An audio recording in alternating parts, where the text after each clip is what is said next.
మనిషి అనుకుంటే కానిదేముంది అంటారు కదా. కాని అనుకున్నంత మాత్రాన అయిపోవు అన్నీ. అందుకు ఎంతో పట్టుదల, కృషి అవసరం.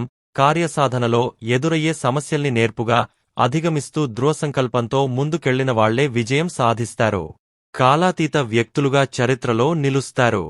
అలాంటి ఓ విజేత కథ ఇది. ఆయన పేరు జీన్ డామినిక్ బాబీ. ఓ ప్రఖ్యాత ఫ్రెంచ్ మ్యాగజైన్కి ఎడిటర్. భార్య, 2 పిల్లలతో జీవితం హాయిగా సాగిపోతోంది. 43 బాబీ ఓ రోజు కారులో కొడుకుని తీసుకుని బయటికి వెళ్తుండగా స్ట్రోక్ వచ్చింది. 20 రోజుల తరువాత స్పృహ వచ్చేసరికి ఆయన ఆస్పత్రి మంచం మీద ఉన్నాడు. పైనుంచి కింది వరకు ఒంట్లో ఏ భాగమూ స్వాధీనంలో లేదు. ఒకే ఒక్క ఎడమ కన్ను మాత్రం తెరవడం మూయడం చేయగలుగుతున్నాడు.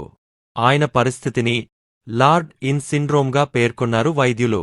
స్ట్రోక్ రావడానికి ముందే బాబీ ఒక పుస్తకం రాయడానికి ప్రచురణకర్తలతో ఒప్పందం చేసుకున్నాడు. మెదడు బాగానే పనిచేస్తోంది కాబట్టి ఎలాగైనా ఆ పుస్తకం రాయాలనుకున్నాడు బాబీ. ఆ ఒక్క కంటిని మూయడం తెరవడం ద్వారా ఆయన చెప్పదలుచుకున్నది చెప్పేలా స్పీచ్ థెరపిస్ట్ సాయం చేసింది.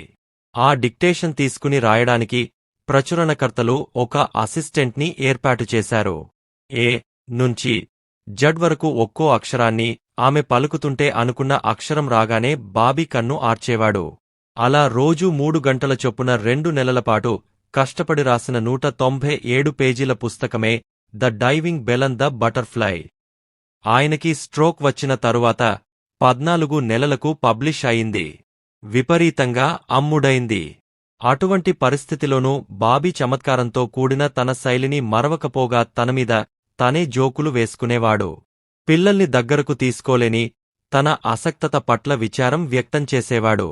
ఎట్టి పరిస్థితుల్లోనూ లాక్డ్ ఇన్ సిండ్రోమ్ది తనమీద పైచేయి కాకూడదనుకున్న బాబీ పుస్తకం రాయడమే కాదు, ఆ కొద్ది సమయంలోనే చాలా పనులు చేశాడు.